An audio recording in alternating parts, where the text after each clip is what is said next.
In this video, I'm going to show you how you can use your Pro account to export your published scenario to a SCORM package to use in your LMS. Now I've got the customer query example here, and if you want to just export something and upload it to your LMS, it's quite simple. You just go to publish, enter a name here. I've got some existing versions, and you'd go over here to export, and you can see there's a SCORM option there. Press that, it will download a zip file that you can upload to your LMS that will be SCORM compliant.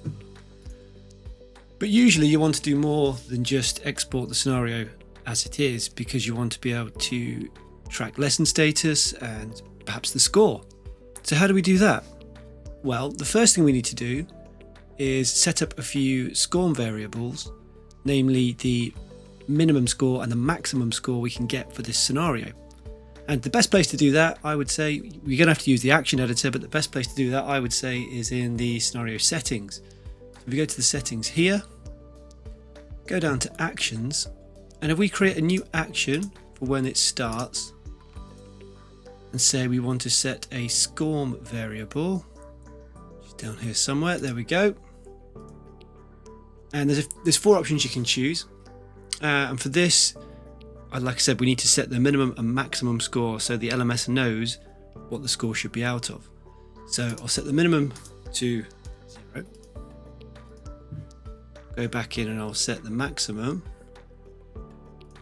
just as an example. In this instance, we'll set it to 10. Save that. So now when the scenario starts, those SCORM variables will be set, which means the SCORM package will talk to the LMS and tell it the minimum and maximum score a user can achieve.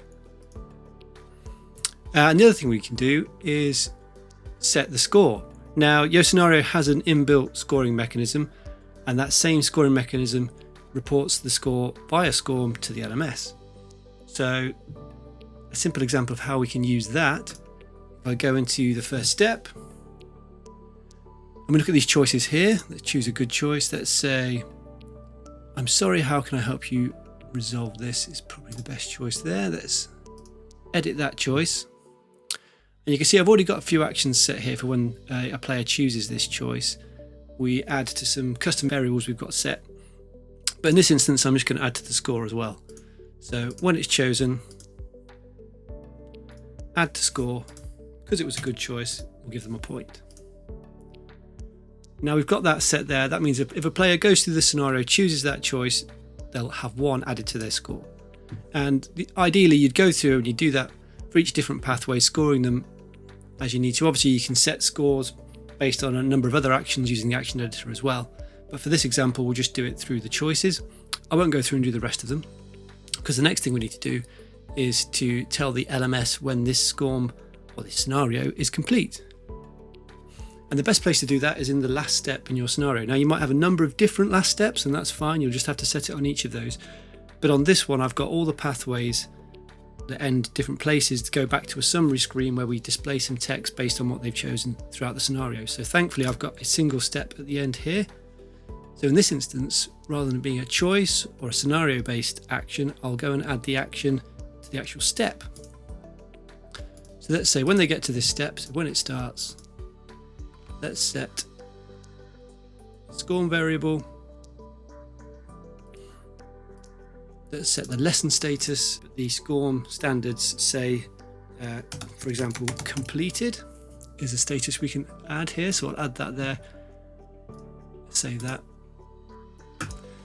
And that means if a player goes through the scenario via the LMS, gets to this step, then it will report back to the LMS that this scenario has been completed. So that's fine, we can set it to completed, but what if we want to say whether they've passed or failed? Well, lesson status does support those 2 variables, so let's put passed here. Rather than just when it starts, we want to also say when the score, let's say when the score is greater than 7. Greater than or equal to 7. So if they score 7 out of 10 or more, then it will set the status to passed. Save that action. That's another action. When it starts, when the score, let's say when the score is less than 7, we want to set the SCORM status to failed. And then you can see our 2 actions are there. So if we play through the scenario, depending on what score we get, it will report back to the LMS whether we've passed or failed. And as we said at the start, once you've finished, you'll need to publish it. If you have already published it, you can go to existing versions. Be sure to update it to the latest so it gets the latest changes. And then you can export SCORM as we did before. So yeah, hopefully that gives you a good overview of how you can get started with SCORM packages and your scenario.